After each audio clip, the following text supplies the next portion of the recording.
So this is our event. It's called Starting a Business During a Pandemic. Obviously, these are very interesting times, as everyone always says.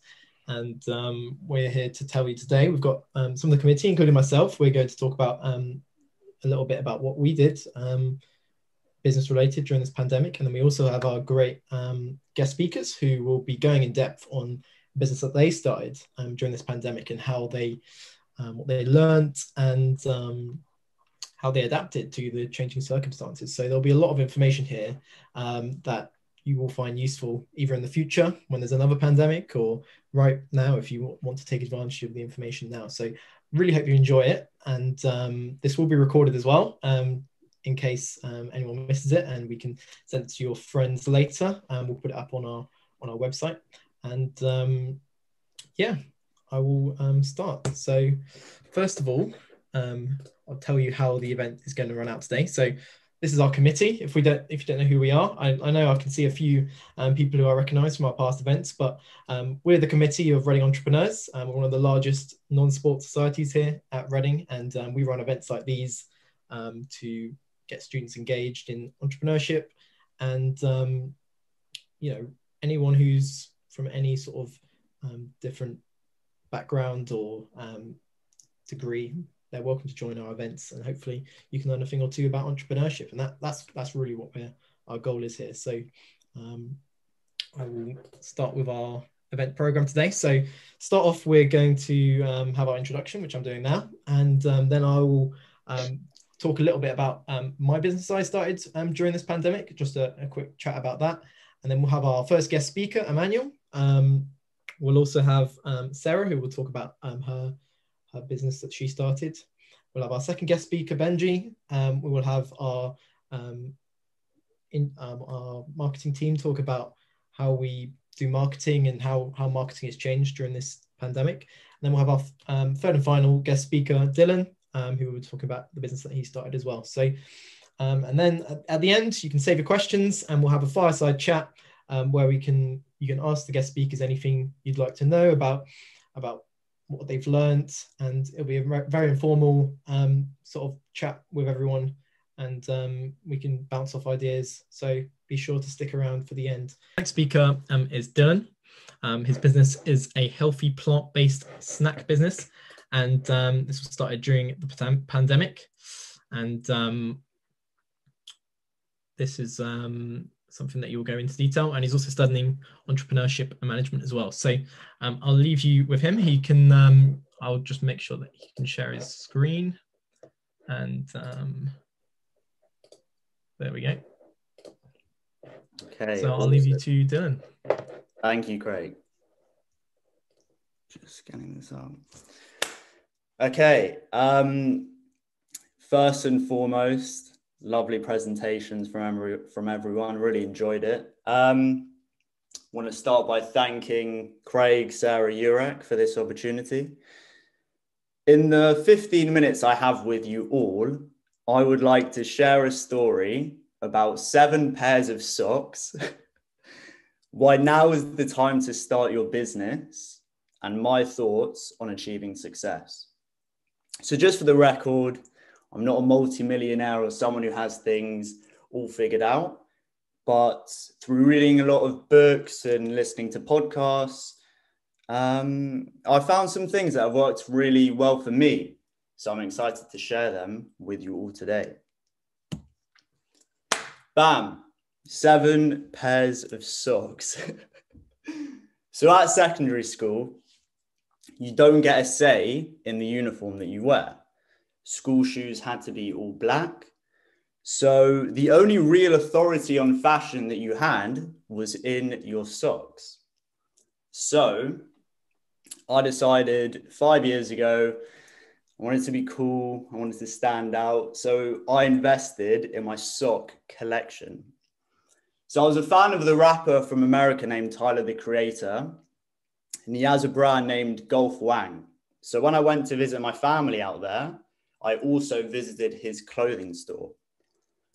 I walked into the store. It was pretty small. And I just see in the back the most colorful, vibrant socks I had ever seen. So I just knew there and then, got to get these for school. So I happily handed the cashier the $35. It was $5 a pair, 7 pairs of socks.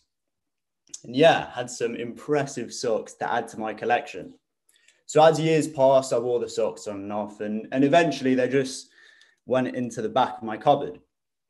Fast forward till March 2020, Boris Johnson has announced the lockdown, and I decided to see if I could sell any clothes of mine.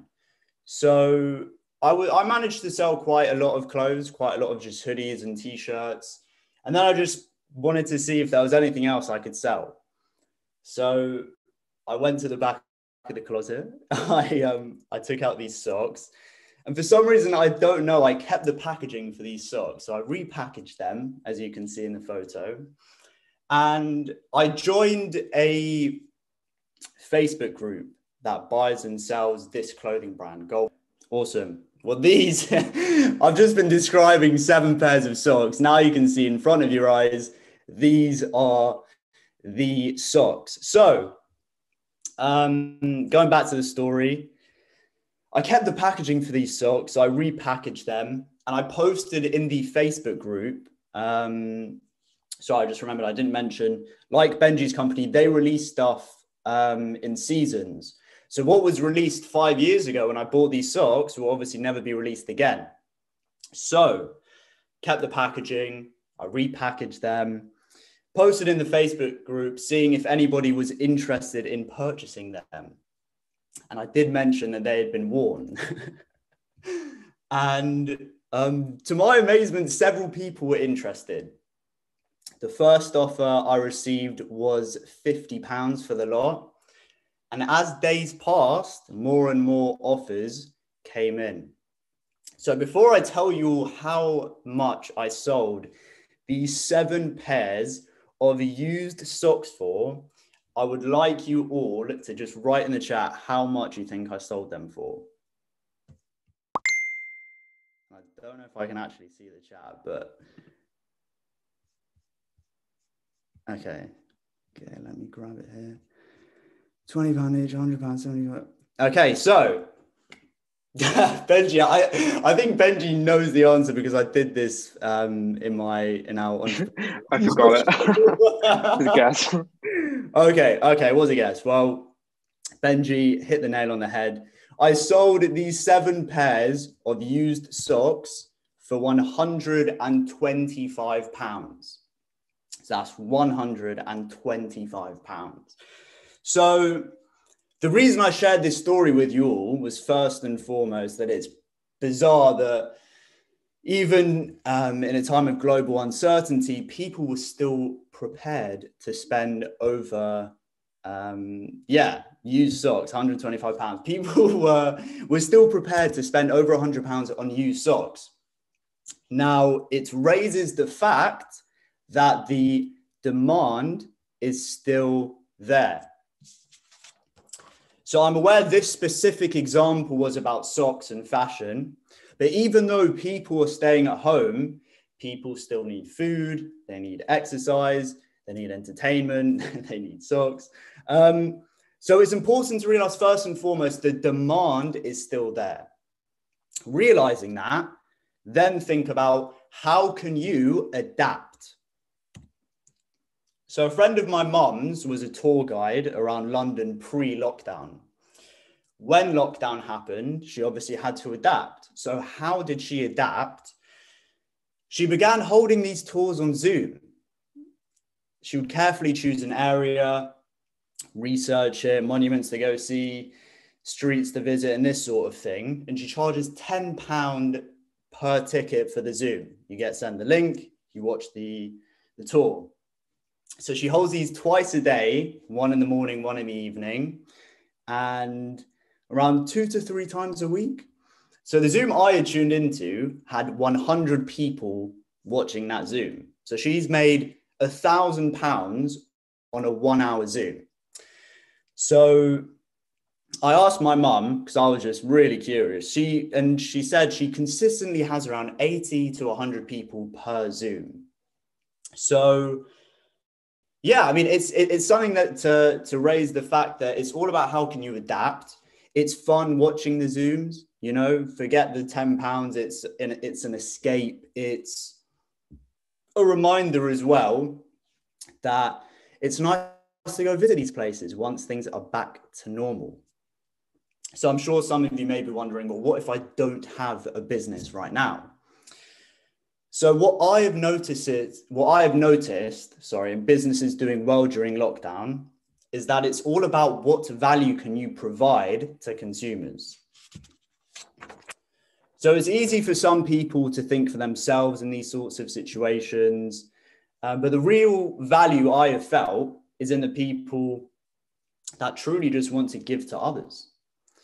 That shift in perspective of thinking about what can I give as opposed to what can I take allows you to come at it from the frame of what value can I provide to people. So you can give people healthy food, motivation to exercise, guidance on meditating, or just simply entertainment. You can give people a whole lot of things, but I think the best things to give people in this time are things that will positively impact them mentally, physically, or emotionally.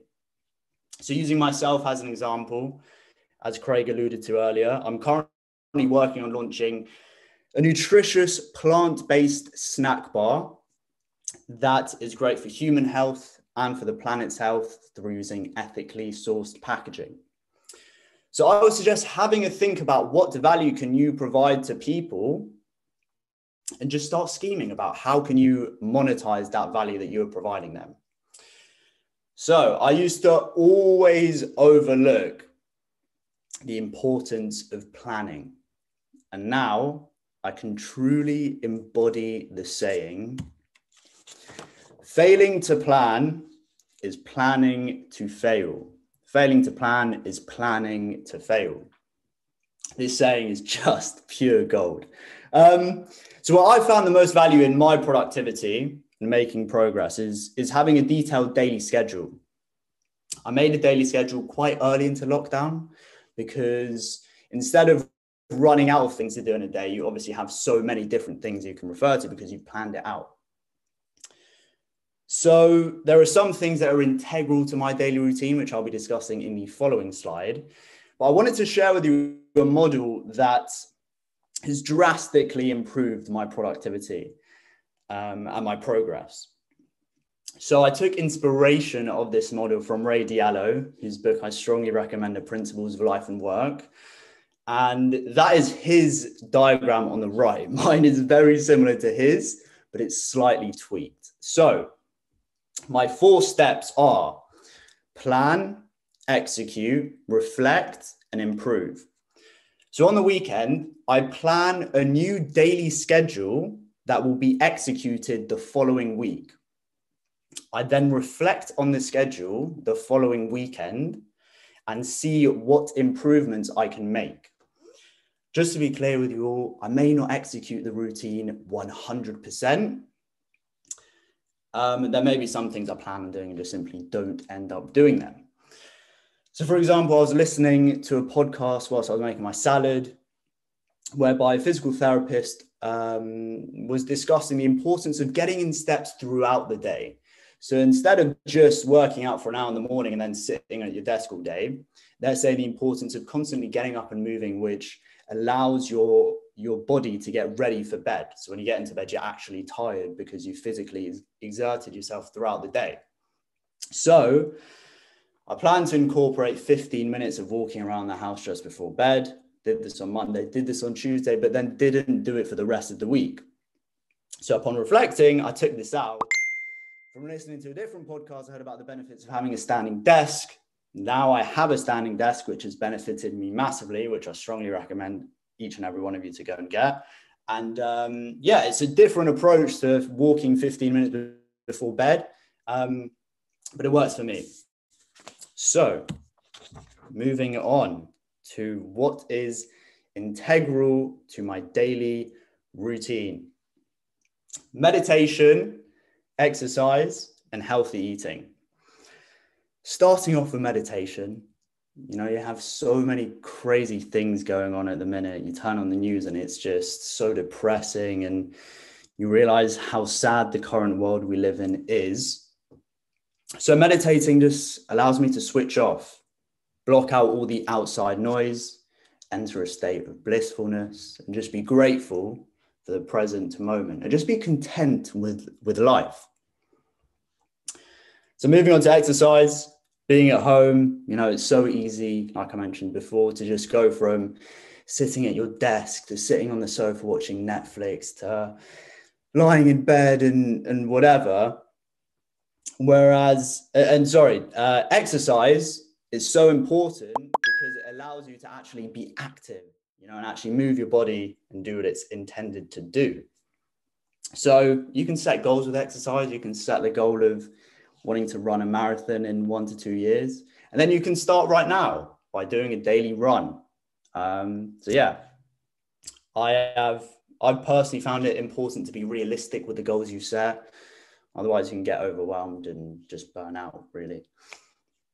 Moving on to healthy eating, what I am so passionate about. Our diet is the #1 cause for death and disease. So it is so important that we are careful and cautious about what we choose to put into our bodies. By eating clean and healthy, right, your body will function optimally. You will think sharper, you will feel better, and you will move better. So all three of these things that I've just mentioned tie into the following concept, which is making success inevitable. So this concept really changed the game for me because it made it clear to me that by doing the small, important things daily, you are gearing up for success in both your personal and your professional life. So when I meditate, when I exercise, when I eat healthy, I am allowing myself to function at my best. It does not stop at just these three. For example, listening to podcasts, reading books, having good relationships. And when you live this lifestyle, you are making success inevitable. I know people view success as different things. It means different things to different people. I view success as becoming the best possible version of myself. I know I'll always be striving for that. I'm okay with that.